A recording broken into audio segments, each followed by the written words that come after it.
I'm Christine Olivieri, your paleo practitioner. So today's subject is, should you go gluten-free? Is it hype or is it real medicine? Well, I'm going to let you know exactly what the story is with whether or not you choose to go gluten-free. Now, just so you know, gluten is just simply a wheat protein. That's all it is. And it is something that human beings have never genetically adapted to being able to consume. But because we're a very high grain-based diet in our society today, we eat an awful lot of it. And I believe, and so do many others, that this high level of wheat protein, or gluten, is responsible for an awful lot of manifestations of diseases and other syndromes. So gluten avoidance is best done in people who have celiac disease. Celiac disease is a person who does not have the ability to process gluten at all and is highly, highly allergic to it. But I don't think you realize that all human beings are on the continuum of gluten intolerance, with celiac disease people being over here and most all human beings being somewhere on that line. Where you fall out really is whether or not you have any symptoms of gluten intolerance, as most people do. So it's also in other grains like rye and barley and oats and spelt and triticale, bulgur, kamut. So it's in quite a few other grains. The only grains that are totally gluten-free is rice and corn. So modern wheat, which is now all genetically modified, or GMOs, which is genetically modified organisms, has a far higher gluten content than ever before in human history. It was genetically engineered that way. Why? Well, gluten produces a far better outcome in the oven. It's responsible for your nice flaky croissant, your fluffy bagel. It's responsible for your flaky pie crust. But it's also highly, highly addictive. Modern GMO wheat also produces far higher and longer blood sugar rises than ever before. So you should just avoid gluten and go gluten-free, right? Well, when the gluten is removed, the dough will not act right.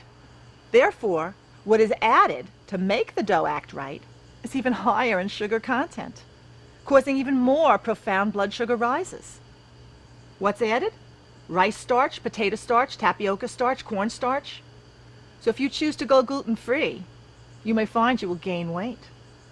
In fact, if you have celiac disease or gluten intolerance, as so many people do and they don't know it, if you're not a diabetic now, going gluten-free, you probably will be soon. The higher sugar content of gluten-free grain products like breads and cereals, pizza crust, pie crust, crackers, cookies, pretzels, pancakes, waffles, they all cause weight gain. And the weight gain will almost exclusively be in your abdomen. This abdominal fat becomes an endocrine organ, releasing inflammatory cytokines and other hormones like estrogen, which leads to insulin resistance and chronic inflammation and more weight gain. Okay, so what's the problem with estrogen? Well, if you're a man, you certainly don't want more estrogen. And if you're a woman, especially postmenopausal woman, the last thing you want is more estrogen. You can learn more about this by watching my other video lesson all about hormones. So let's talk about celiac disease, which is a complete gluten intolerance. The connection between celiac disease and wheat consumption was made back in 1953 by a Dutch pediatrician, Dr. Willem Karel Dickey. He noticed that children had rashes when they eat bread, which disappeared during the bread shortages of World War II. True celiac disease was always less than 1% of our population, but it's certainly on the rise. In fact, it's about 4 times higher now than since the 1960s. And you know what else has increased besides our incidence of true celiac disease? The incidence of type 1 diabetes, autoimmune diseases like rheumatoid arthritis, Hashimoto's thyroiditis, multiple sclerosis, and Crohn's disease, as well as allergies and autism. Well, other connections that were made to celiac disease and bread consumption was done during the bread shortages of World War II, especially in the realm of schizophrenia. The doctors in Northern Europe noticed that during the bread shortages of World War II, that there were a lot less exacerbations of people coming into the emergency rooms with their psychoses from schizophrenia. Of course, back then in the 1940s, we did not have any medications for the control of psychoses and mental illness. So people suffered. And when they ate bread, they suffered more. During the bread shortages, they didn't suffer as much. Now, I'm not saying that you can cure your schizophrenia by eliminating all wheat, but you certainly will have less exacerbations and probably require less medications. So should you get tested for celiac disease? It's a simple blood test. That's true. However, the problem is that too many people come under the radar for detection and are told they don't have a gluten intolerance. But that's not true, because their symptoms persist. It's just that our blood tests availability is just so far inadequate for the detection of celiac disease and all of the other people that don't have celiac disease but just have a gluten intolerance. So what kind of symptoms? Well, if you have a gluten intolerance, you're probably going to have, number one, symptoms like GI symptoms, diarrhea, cramps, bloating, abdominal pain, irritable bowel syndrome, reflux. Left unrecognized, this will lead to malabsorption of important vitamins and minerals, leading to severe deficiencies and possibly even death. You'll also possibly have symptoms of anemia. Skin rashes, very, very common with people who have gluten intolerance. Psoriasis, acne, eczema, or even just itchy rashes all the time. Arthritis. Arthritis symptoms can often be a symptom of gluten intolerances. Infertility.